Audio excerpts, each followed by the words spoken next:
皆さん、こんにちは。お絵描きバーチャル YouTuber のやきまえるです。背景って描くの大変ですよね。僕はね、背景描くの嫌いなので、仕事でもない限りね、めったに描かないんですよね。だから突然仕事で描けって言われると困っちゃうんですよね。そんな時にいつも使っているのがクリップスタジオの素材です。素材を使うことでとってもね、楽ちんに背景が描けちゃうんです。ということで今回はね、素材の活用方法を紹介していきたいと思います。ところで私、やきまゆる、雑誌コミケプラスさんのクリエイター系 VTuber 特集に呼ばれました。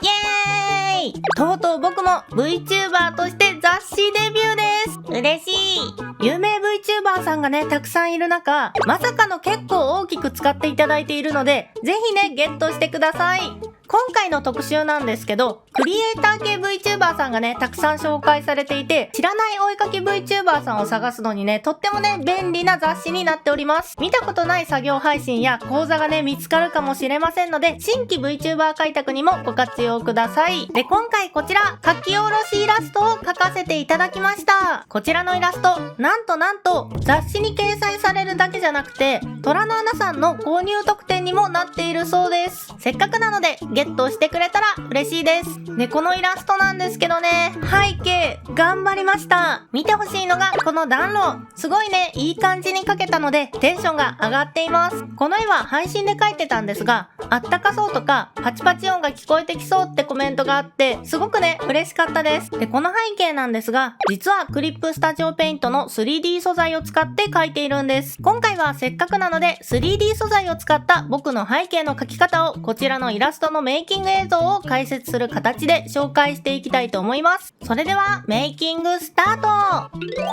まず最初に構図を考えていきます。構図の段階で、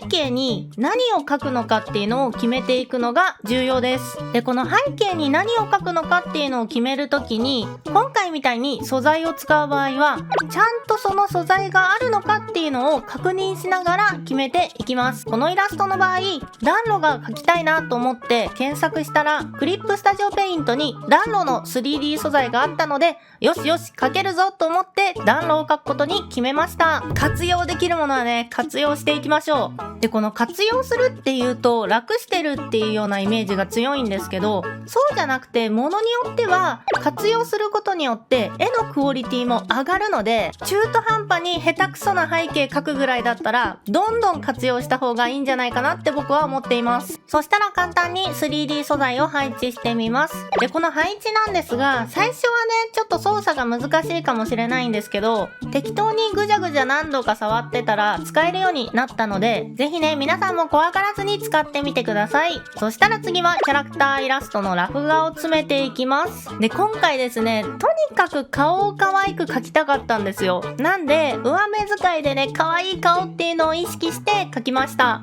で、キャラクターイラストのラフができたら、次に 3D 素材の画角をキャラクターイラストに合わせて微調整していきます。キャラクターがメインにあるイラストなので、キャラクターに合わせて 3D 素材のサイズとか画角とかを調整していかないといけないんです。キャラクターがこのようにいまして、そこに 3D の背景素材を例えば置くときに、このキャラクターが大人だとして、3D 背景のドアのサイズがこんな感じでちっちゃくなっちゃったり、こんな感じで大きくなっちゃったらダメなんです。ちゃんと人間に対してドアってこのぐらいだよなっていう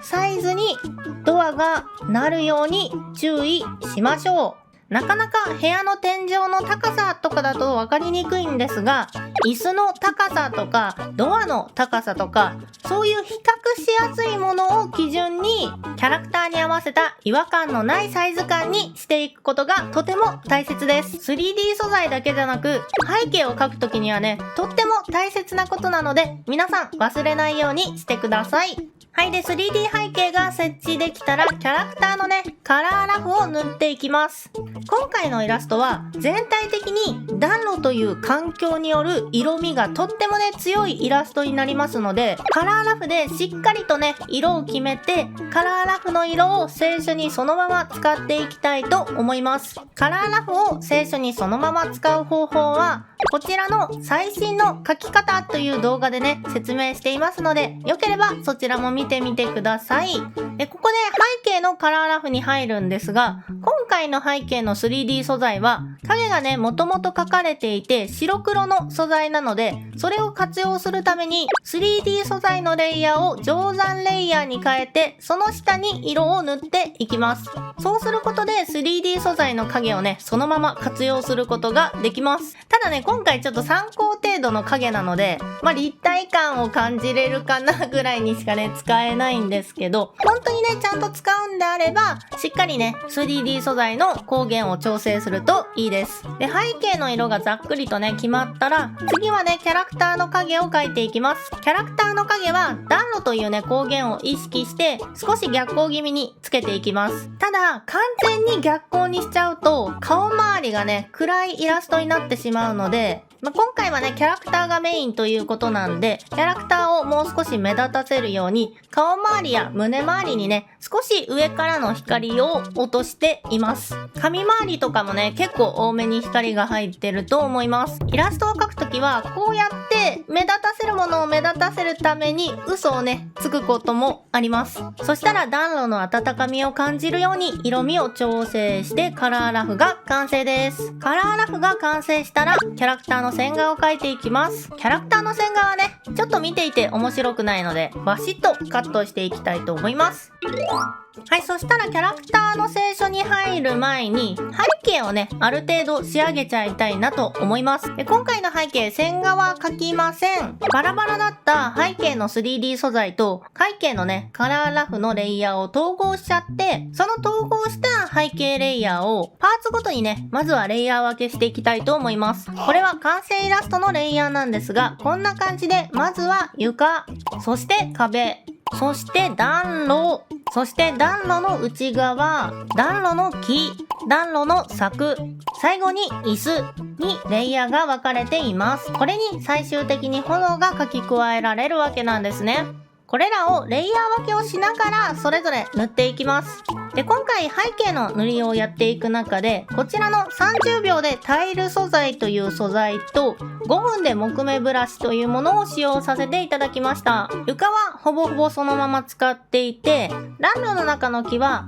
素材で適当に塗ったやつをちょっとね、過筆修正していくような形で使用しています。で、今回暖炉の炎とか燃えている時の色っていうのは、暖炉の写真をネットで検索して見ながら描いていきました。僕今回暖炉描くの初めてだったんですが、初めて何か描くときは絶対に資料を用意しましょう。何にも見ないで描くなんてマジでありえないぐらいに思ってほしいです。窓とかすごくわかりやすいんですが、初心者さんが何も見ずに窓を描くと、こちらのね、窓みたいになるんですよ。でも本当はこんな感じで、こういう風にサッシがね、あったり、鍵がついてたり、全体に木枠がついていたり、カーテンレールもあって、カーテンもあったり、で、さらにここ、1枚目と2枚目のガラスが開けられるように段違いになっていたりするんですね。で、こういうのって一回ね、ちゃんと見て書かないとわからないことなんですよ。相当窓が大好きで窓マニアで毎日窓のことめちゃくちゃ考えてるっていうような人じゃない限り見ないと書けません。書き慣れてないものを書くときはね、何かを見て書くようにしてください。で、何度も言っているのに、いつまで経っても添削の応募でこれ見てないで描いてるなっていう絵が送られてくるので、お願いだから資料を見ながら描くようにしてください。下手なイラストと見てないイラストは違います。見てないってことはすぐにバレます。はい。話を戻しまして、炎はね、写真を見ながら同じ色を置いてって、指先ツールというツールでね、炎らしさを出していきます。パチパチとしたね、燃えかすを加えていきます。そしたらね、お次は椅子が結構目立つところにあるので、しっかりとね、整えていきます。目立たないところっていうのはね、雑でもいいんですが、目立つところはしっかりね、ディティールを詰めていくと絵の印象が良くなると僕は思っているので、ここは頑張ります。そしたらキャラクターの塗りの聖書に移っていきます。目を描いたらキャラクターのカラーラフをパーツごとに分けていきます。ここからはね、気合の作業です。とにかくね、全部のパーツの塗りを整えていきます。そしたら雪を描き加えていきます。最後に色味を調整したら完成です。雪に濡れた寒そうな肌を温める暖炉。そして上目遣いでちょっとセクシーな僕が特徴的なイラストになっております。ぜひコミケプラス本誌で見てあげてください。やきまえるのお絵かきチャンネルではお絵かき関連の動画をアップしています。最後まで見てくれたあなた、チャンネル登録よろしくお願いします。またグッドボタンで応援してくれると嬉しいです。それではまた次回の動画でお会いしましょう。では。